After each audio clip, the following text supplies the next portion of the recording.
Hello and good morning. I'm Roshan Gidwani, the presenter for Pitch Media. This is the Daily Morning Note financial news updates live weekdays on PhillipCapital's YouTube, Facebook, and Telegram at 8:30 a.m. It's Wednesday, the 27th of July, 2022. Let's begin. Here's a quick reminder about Blockchain Week 2022. It's happening this week, and if you would like to find out more, please visit blockchainweek.com.sg. Now let's take a look at some blockchain news. Cryptocurrency exchange Kraken is being investigated by federal authorities over suspicions that it violated U.S. sanctions. Kraken allowed users in Iran to buy and sell digital assets, according to a new report.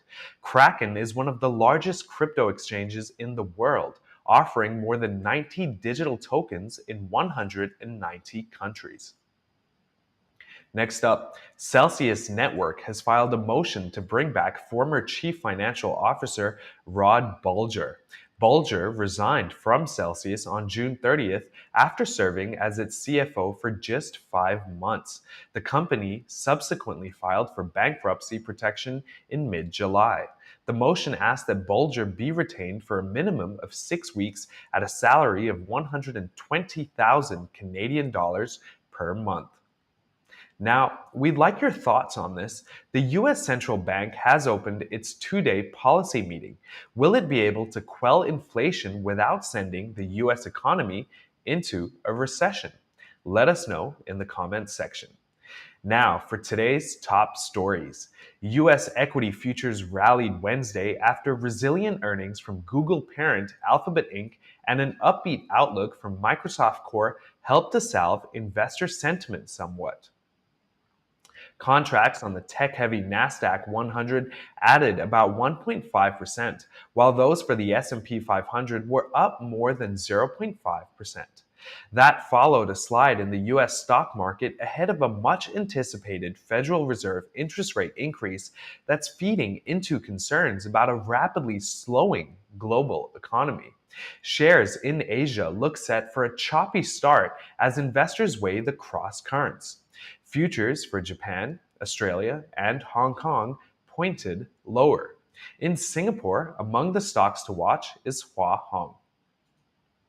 In Singapore business news, Hua Hong's directors have announced their decision to accept Sanjuro United's revised offer of 0.40 Singapore dollars per share for their stakes in the company.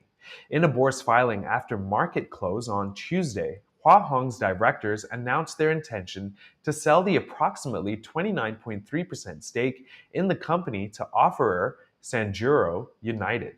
The move will turn the Sanjuro United offer unconditional. Moving on. An indirect subsidiary of property firm KSH Holdings has won the tender for EuroAsia Apartments in Serangoon, which was put up for collective sale last month, according to an exchange filing on Tuesday. KSH Ultra Unity, KSH's indirect 49% owned associated company, won the bid for the 84-unit development at 1037 Serangoon Road at the purchase price of 222.18 million Singapore dollars.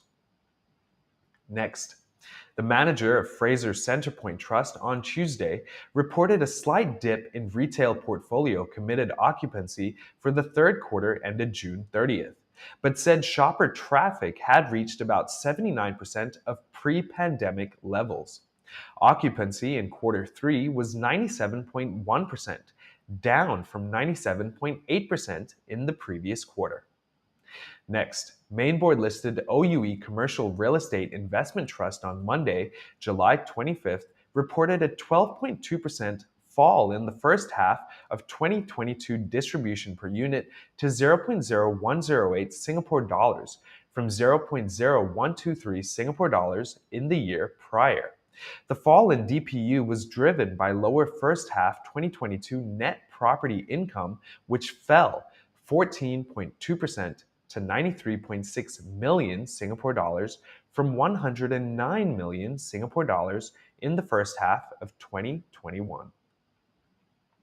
Next, Singtel is divesting Amobi to the UK's Tremor International for an enterprise valuation of 239 million US dollars, above the US media and advertising subsidiaries carrying value of 160 million US dollars.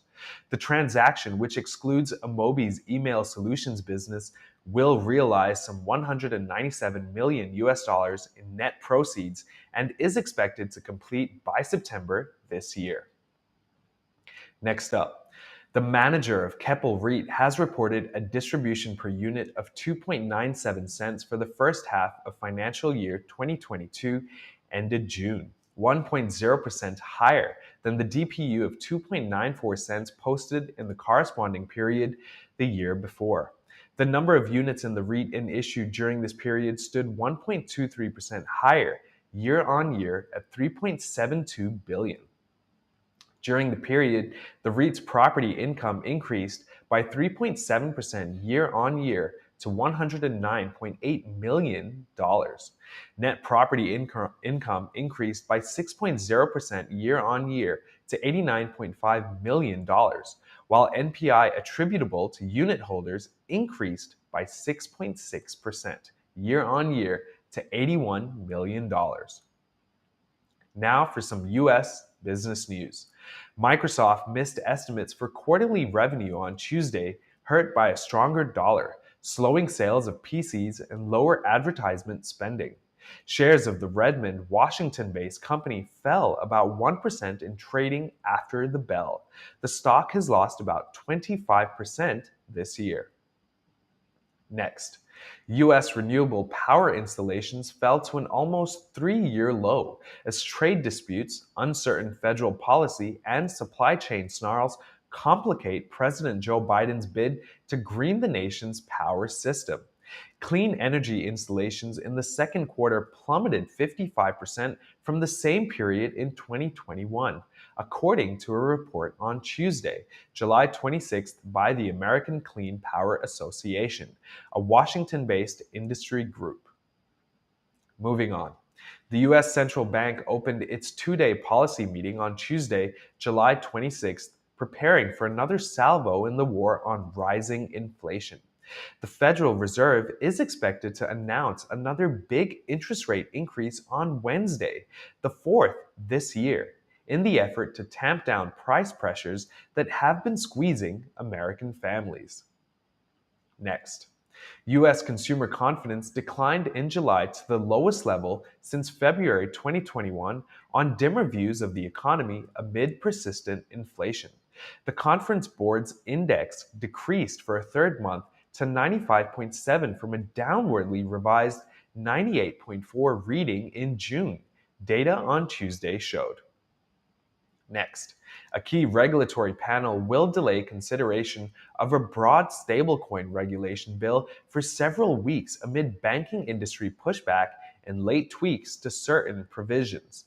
Compromise legislation being drafted by Democratic and Republican leaders of the U.S. House Financial Services Committee likely will not be considered by the panel until September, as efforts to advance the measure before the month-long August congressional break faltered. Lastly, McDonald's on Tuesday reported comparable sales and profit above market expectations even as expenses soared, as the burger chain benefited from steady online demand, new product launches, and higher prices. The burger chain's global same-store sales jumped nearly 10% in the second quarter compared with expectations of a 6.5% rise. Thank you for watching. In the description box, please find a link to a survey we've created so we know how to improve the show. Please like, share, and subscribe. See you again.